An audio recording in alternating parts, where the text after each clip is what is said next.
Hello दोस्तों, ए plus academy फिर से आपका स्वागत है। आज मैं ऐसा टॉपिक यानी ध्वनि के अंदर कुछ ऐसे टॉपिक लेके आया हूं जो बच्चे अक्सर पढ़ते हैं लेकिन याद नहीं रहते हैं। तो चलिए शुरू करते हैं और बहुत ही इजी यानी बहुत ही सरल भाषा में हम समझेंगे। तो एक एक को हम शुरू करते हैं, जैसे आवृत्ति, आवृत्ति, आयाम और एक इसमें होता है आवर्तकाल। आवर्तकाल अक्सर बच्चों को ये बिल्कुल समझ में कम आते हैं। तो मैं आपको बता दूं ये कुछ भी नहीं है, बहुत ही इजी है। मैंने कल ही आपको बताया था कि ध्वनि जो तरंग होती है सब कुछ उसी में है। आप देखिए जो तरंग है कुछ इस प्रकार से गमन करती है। तो इसके अंदर हम एक मध्य, एक बीच में एक लाइन मान लेते हैं। हम गणना करने के लिए मानते हैं इसको, ठीक है। मैंने ये लाइन मान ली, ये तरंग कुछ इस प्रकार से जा रही है। तो इसका एक दोलन कब पूरा हो रहा है, यानी एक चक्कर यहाँ से यहाँ तक। आप खुद देखिए, जब यहाँ से ये आगे की ओर जाएगा, ये देखिए ये वापस आगे की ओर यहाँ से, यानी सेम टू सेम रिपीट हो रहा है। अगर आगे आप इसको बढ़ाओगे तो ये देखो, आप खुद ही देखो, इसमें एक ये same to same as it is, एक ये।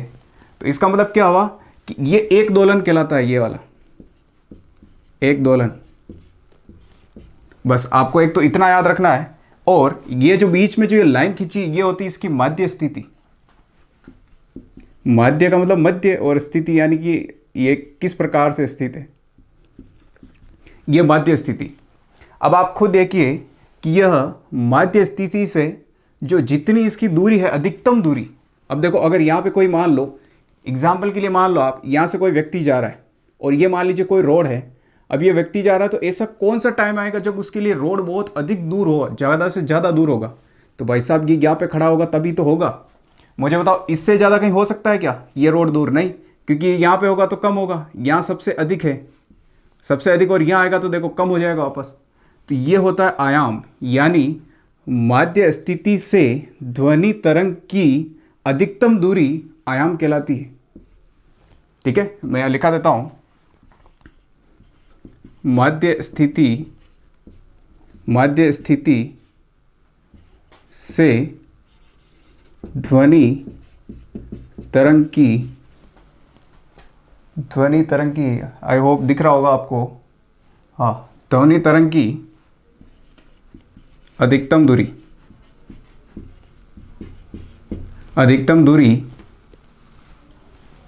आयाम कहलाती है। आयाम कहलाती है। तो आपको समझ में आया, आयाम इसे कहते हैं। आवर्ती, आवर्ती यानी एक सेकंड में किए गए कंपनों की संख्या, यानी दोलनों की संख्या। एक दोलन ये हो गया, दो दोलन, 3, 4, 5, ऐसे लगातार एक सेकंड में जितने वो कंपन करती है। दोलन का मतलब यहाँ पे कंपनी है, ध्यान रखना। तो जितनी बार ये कंपन करेगी एक सेकंड में, ये इसकी आवृत्ति कहलाती है। तो आवृत्ति के लिए लिख सकते हैं एक सेकंड में किए गए कंपनों की संख्या, कंपनों की संख्या, एक सेकंड में किए गए कंपनों की संख्या आवृत्ति कहलाती है। ठीक है, और इसके बाद अब रहा आवर्तकाल। आवर्तकाल बिल्कुल सिंपल है, यानी कि एक दोलन जो पूरा कर रहा है इसमें लगने वाला समय आवर्तकाल कहलाता है। यानी हम लिख सकते हैं एक दोलन को पूरा करने में लगा समय, एक दोलन को पूरा करने में लगा समय। देखिए तीनों चीज़ें जो इतनी कठिन लगती है, बार बार बच्चे अक्सर इसमें कंफ्यूज रहते हैं, हमने जस्ट विदिन 2 मिनट के अंदर इसे क्लियर कर लिया। और यही एक सरल भाषा, इससे सरल भाषा आपको कहीं पे भी नहीं मिल सकती। तो इसीलिए आप शब्दों में ना जाए, किताब में जो बहुत सारे कठिन कठिन शब्द लिखे होते हैं उस पर ना जाए, आप सिर्फ इस पर फोकस करें जो मैं आपको बता रहा हूँ। फिर से बता देता हूँ कि ये ध्वनि तरंग है, ये बीच में एक लाइन मानी है, यानी मध्य स्थिति है जो कुछ ऊपर की ओर जाएगी, एक बार धनात्मक एक बार ऋणात्मक, इस प्रकार से बीच में हमने मध्य स्थिति मानी। अब मध्य स्थिति से देखिए, यानी ध्वनि तरंग जो है इसकी अधिकतम दूरी कहाँ है, यहाँ पे होगी। ये देखो, ये अधिकतम दूरी क्या कहलाती? आयाम कहलाती।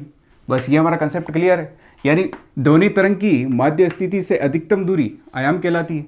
आवृत्ति की बात करें तो एक सेकंड में किए गए कंपनों की संख्या, यहाँ देखिए 2 ही दिख रहे कंपन आपको। मान लीजिए एक सेकंड के अंदर 2 कंपन किए तो 2 आवृत्ति हो जाएगी इसकी। 2 हर्ट्ज में लिखते हैं आवृत्ति को, तो 2 हर्ट्ज हो जाएगी। ठीक है, अगर 1000 होंगे तो 1000 हर्ट्ज हो जाएगी। इसके बाद चलते हैं आवर्तकाल। एक दोलन पूरा करने में लिया गया समय, यानी कि ये यहाँ से चल रही है, ये चलती गई, ऐसे गई इस प्रकार से यहाँ पर आई। तो यहाँ से जो घूम के यहाँ तक गई, तो एक दोलन को जो पूरा किया इसने, इसका जो समय लगा है ये समय आवर्तकाल कहलाता है। आई होप कि आपको क्लियर हुआ होगा। इसके बाद आगे चलते हैं। ये छोटे मोटे टर्म्स हैं तो इन्हें आप जरूर ध्यान रखें। इसके बाद चलते हैं, इसमें प्रबलता और तारत्व की बात आती है, अक्सर एग्जाम में प्रश्न आ जाते हैं, इसे कभी कभार मैंने देखा है, तो उस पर बात कर लेते हैं। और इसके बाद जो है हम इसके क्वेश्चन आंसर भी करेंगे, इसलिए आप टेंशन ना ले बिल्कुल। ये ध्वनि वाला जो पार्ट है इसको बिल्कुल क्लियर करेंगे, यानी लगभग 99.99% मेरी गारंटी है कि इससे बाहर कुछ नहीं आएगा। ठीक है, आगे पढ़ते हैं। अब आगे पढ़ते हैं हम प्रबलता और तारत्व। ठीक है, प्रबलता के अंदर आपको बल शब्द दिख रहा होगा, बल यानी ताकत, और तारत्व के अंदर आपको दिख रहा होगा तीखा। तारत्व में ते से तीखा। बस अगर आपको ये दोनों शब्द समझ में आ गए तो ये बहुत ही इजी रहने वाला। प्रबलता और तारत्व क्या होता है समझिए आप। प्रबलता यानी आयाम अभी हमने समझा था, जस्ट मैं लिख देता हूं यहां पे। जैसे मान लेता हूं मैंने एक ध्वनि तरंग ये मानी, एक ध्वनि तरंग मैंने इस प्रकार से मानी, और एक ध्वनि तरंग मान लीजिए यहां से मैं ऐसे मान लेता हूं कि ये एक और कोई दूसरी भी है। ठीक है, अब इसके अंदर क्या है, प्रबलता। जिसका आयाम अधिक होगा उसकी प्रबलता अधिक होगी, आपको बस यही याद रखना है। अब देखिए इसके अंदर आयाम मैंने बताया था मध्य स्थिति से अधिकतम दूरी, तो इसमें तो इतनी है यहाँ पर, लेकिन इसमें तो देखिए ज़्यादा है, और इस वाली में तो और भी ज़्यादा है। तो इसका मतलब प्रबल कौन हुई, सबसे प्रबल, सबसे प्रबल। यानी जिसका आयाम अधिक है वो ध्वनि जो क्या है सबसे प्रबल होगी। तो अब प्रबल जो है, प्रबलता जो होती है इसको डेसिबल से नापा जाता है। ध्यान रखें आप, डेसिबल से नापा जाता है, इसको डी और बी लिखते हैं, डेसिबल। ठीक है, तो प्रबलता को डेसिबल से नापा जाता है। अब इसमें कुछ क्वेश्चन आ जाते हैं और छोटे मोटे, तो हम देख लेते हैं यहाँ पर।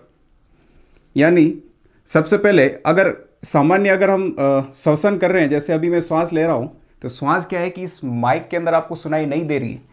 यानी सामान्य जो श्वास होती है ये होती है 10 dB।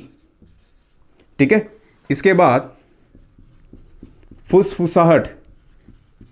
फुसफुसाहट यानी कोई कान में बात करता है। आप दोस्त लोग हैं, अक्सर आप अपने स्कूल टाइम में या कॉलेज टाइम में या अभी भी आप लेडीज़ को या किसी जेंट्स को देखते होंगे, कभी कभार कान में बात करते हैं, तो उसका जो dB होता है ये फुसफुसाहट वाला 30 dB होता है। ठीक है, और सामान्य वार्तालाप, सामान्य वार्तालाप यानी कि आप नॉर्मली बात करें, जैसे अभी मैं आपसे बात कर रहा हूं, तो ये होता है 60 dB। ठीक है, 60 dB। और इसके बाद आगे चलते हैं, ये मिटा रहा हूं मैं यहां से थोड़ा, या फिर यहां लिख देता हूं।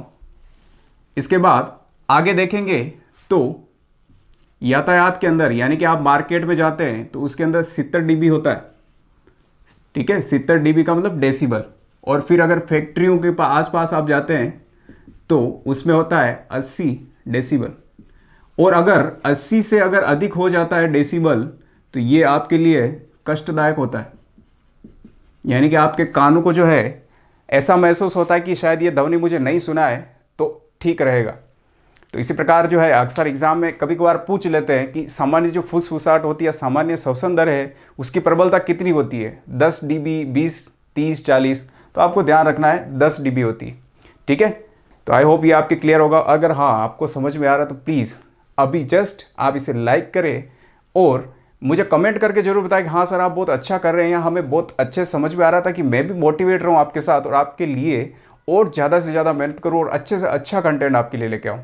ठीक है, अब इसके साथ आगे चलते हैं। अब देखिए हमने प्रबलता की बात करी है, अब ये आप थोड़ा नोट डाउन कर लीजिए। इसके बाद आगे चलते हैं, इसके अंदर एक और आता है, इसका एक फॉर्मूला है, यानी प्रबलता समानुपाती होती है आयाम के वर्ग के। आप बोलोगे कि सर ये क्या लिखा दिया सर आपने, ये इतना टप टप क्या लिखा रहे हो सर। ये कुछ भी नहीं है, समानुपाती का मतलब है तराजू होती है दुकान में, देखिए ना तराजू। आप अगर 1 किलो चीनी लेने जाते हो तो क्या करता है, 1 किलो बाट इधर रखता है, 1 किलो चीनी आपको देता है, यानी जितना इधर है उतना इधर बरोबर करके देगा। ये तराजू का काम करता है, समानुपाती है ना, समानुपाती ये तराजू का काम करता है। यानी अगर प्रबलता बढ़ेगी आयाम बढ़ेगा, आयाम बढ़ेगा तो प्रबलता बढ़ेगी। तो प्रबलता का संबंध आयाम से है, इतना ध्यान रखें। अब वर्ग, वर्ग का मतलब है अगर आयाम मान लीजिए 2 है तो वर्ग कितना हो जाएगा, 2 का वर्ग 4, तो प्रबलता कितनी हो जाएगी 4। इसीलिए अगर आयाम को मैं दुगुना कर दूं तो दुगुना से ये कितना हो जाएगा, अगर मैं आयाम को 2 करूं तो ये कितनी हो जाएगी प्रबलता, 2 दूनी 4 हो जाएगी इसकी। तो आप थोड़ा ये सूत्र ध्यान रखें, ठीक है, कि प्रबलता जो होती है समानुपाती होती है आयाम के स्क्वायर के। इसके बाद आगे चलते हैं तारत्व के अंदर। आप टेंशन बिल्कुल ना ले, इस वाले पे मैं क्वेश्चन भी कराऊंगा आगे, इसलिए आप बिल्कुल निश्चिंत रहे। अब आगे चलते हैं तारत्व। तारत्व क्या होता है? तारत्व यानी तीखापन। आप देखते हैं ना बचपन में कोई लड़की या लड़का होता है उसकी आवाज़ बहुत तीखी होती है, लड़कियों की तो अक्सर तीखी ही रहती है, और आदमी की धीरे धीरे समय के अनुसार यानी एज के अनुसार उसकी आवाज़ जो है मोटी होती जाती है। तो तारत्व यानी तीखापन, यानी अगर कोई छोटा बच्चा है, कोई लड़की अगर चिल्ला रही है तो उसकी आवाज़ जो है हमें ऐसे कानों में कुछ ऐसे तीखी सी आवाज़ महसूस होती है। तो इसका मतलब जो ये तीखापन जो होता है तारत्व, ये आवृत्ति पर निर्भर करता है।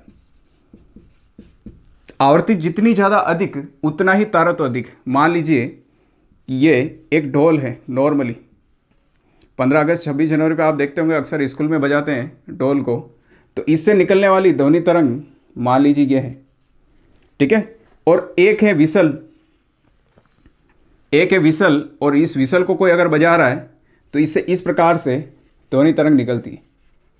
अब मुझे बताओ, मैंने आपको आवृत्ति बताई थी, आवृत्ति का मतलब क्या होता है, 1 सेकंड में किए गए कंपनों की संख्या। मान लीजिए 1 सेकंड में इसने जो है कंपन 2 किए और इसने जो है कंपन कर ली, तो अब आवृत्ति यानी तारत्व ज़्यादा किसका होगा, जिसकी आवृत्ति अधिक है। यानी आप लिख सकते हैं कि आवृत्ति समानुपाती तारत्व, ठीक है, ये इसका सूत्र है। यानी तारत्व बढ़ेगा, आवृत्ति बढ़ेगी, तारत्व बढ़ेगा, तारत्व बढ़ेगा, आवृत्ति बढ़ेगी। तो इसका मतलब क्या हुआ कि ये जो होता है अधिक तारत्व है, आवृत्ति बहुत ज़्यादा है इसकी, देखिए अधिक तारत्व, और ये कम तारत्व। आप खुद सोचिए कि आपके पास अगर कोई ढोल ला करके बजाए तो आपको ज़्यादा बुरा नहीं लगेगा, लेकिन कोई विसल यानी सीटी अगर आपके कान के पास ला करके बजाए तो आपको उसकी आवाज़ चुभेगी, यानी बहुत ज़्यादा तीखी होती है। क्यों? उसकी आवृत्ति बहुत ज़्यादा है, यानी 1 सेकंड के अंदर वो कंपन बहुत ज़्यादा कर रही है, ये वाली कंपन बहुत ज़्यादा कर रही है, इसलिए आपको क्या लगती है, तारत्व यानी तीखी लगती है। और ये ढोल का जो होता है ये इस प्रकार से, इसका तारत्व कम, क्योंकि आवृत्ति इसकी बहुत कम होती है। तो उम्मीद करता हूँ ये आपको समझ में आया होगा। आप सिर्फ इतना याद रखें कि तारत्व और आवृत्ति एक दूसरे के समानुपाती होते हैं। समानुपाती मैंने बताया था, एक बढ़ेगा तो ये भी बढ़ेगा, ये घटेगा तो ये भी घटेगा, ठीक है। जिस प्रकार से दुकानदार हमें देता है, मान लीजिए आपने 1 किलो चावल लेने के लिए गए और बाद में याद आया कि नहीं मुझे तो आधा किलो ही लेना था, तो वो क्या करता है दुकानदार, आधा किलो का बाट रखता है साइड में, वापस 1 किलो की जगह फिर क्या करेगा वो आधा किलो का रखेगा, और आधा किलो जो उसने ज़्यादा आपको तोल दी थी, चावल तोल दिए थे, वो वापस आधे किलो निकाल देगा। यानी इधर से भी निकाल दिया, इधर से भी, तो बराबर हो गए। तो इसी प्रकार से आप इन्हें इस प्रकार से याद रख सकते हैं। एक और इसके अंदर एक पॉइंट है कि ध्वनि की चाल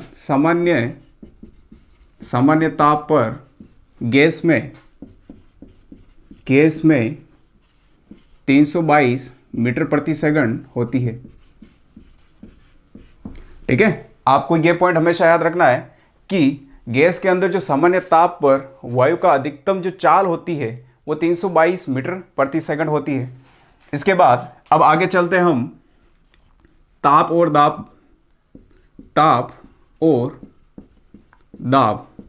ठीक है। ताप और दाब पर किस प्रकार निर्भर करती है,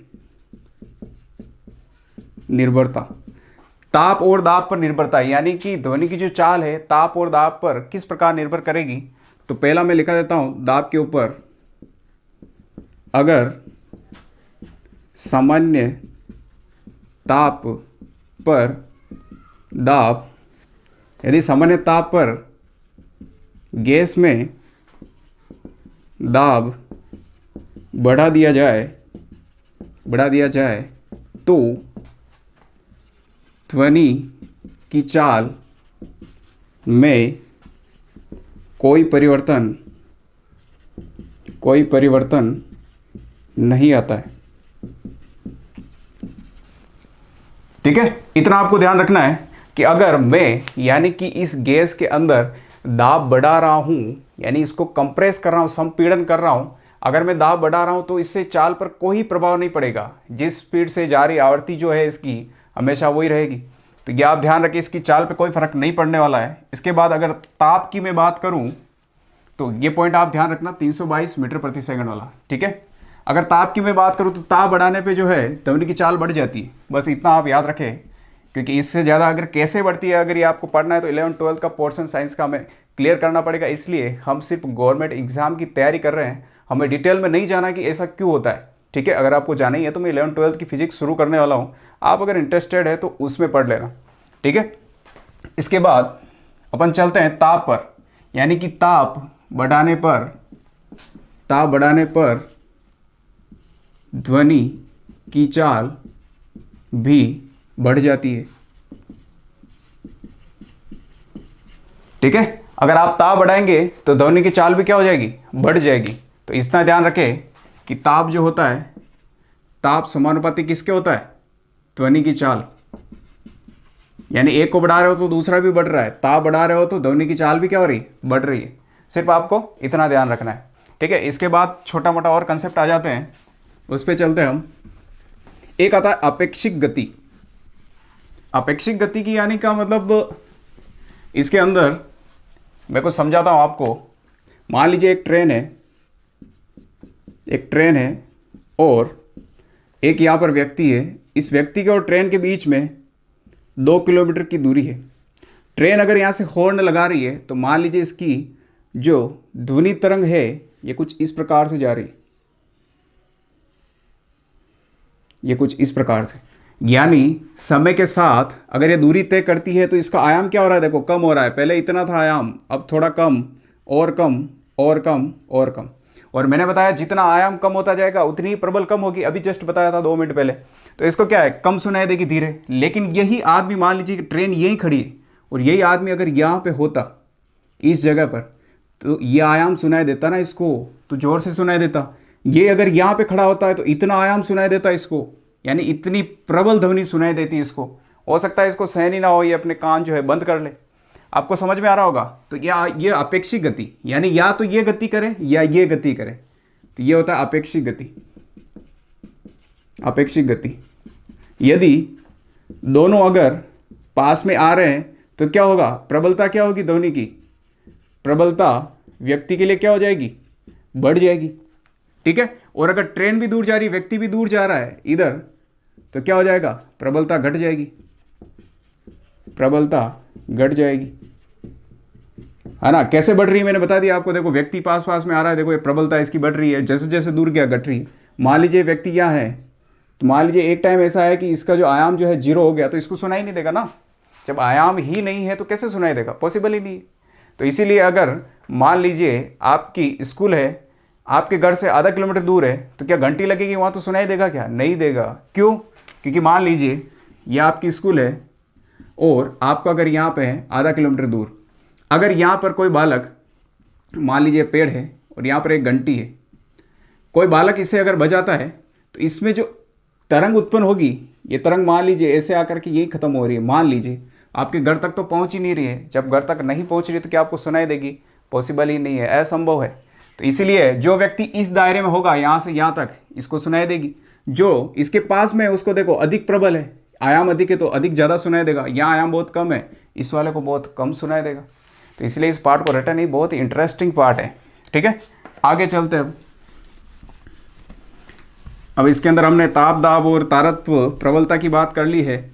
अगर कुछ और भी बचता है तो आगे हम पोर्शन में, क्वेश्चन आंसर वाले पोर्शन में जरूर क्लियर करेंगे। इसलिए आगे आने वाली सीरीज को बिल्कुल ना छोड़े, बहुत ही इंपॉर्टेंट होने वाली है आपके लिए, ठीक है। एक आपके आता है सोनार, है ना, सोनार एक आता है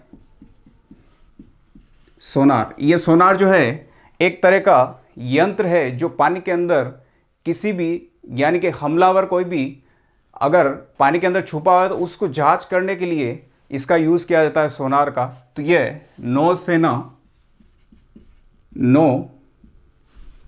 नौसैनिक के पास ये हथियार के रूप में रहता है। और ये किस प्रकार से काम करता है, ये जहाज है मान लीजिए, और इस जहाज के यहाँ पर सोनार लगा रखा है, तो ये प्राश्रव्य ध्वनि ये अंदर की ओर छोड़ता है। और अगर यहाँ पर कोई ऑब्जेक्ट या इसे कोई वस्तु मिलती है तो ये टकरा करके किरणें वापस इधर जाती है ध्वनि की, तो ये इसको सुन लेता है। इसको पता चल जाता है कि भाई यहाँ पर कुछ ना कुछ है, यहाँ कोई चट्टान है, इसकी ऊंचाई ज़्यादा है। तो सोनार का जो फुल फॉर्म होती है साउंड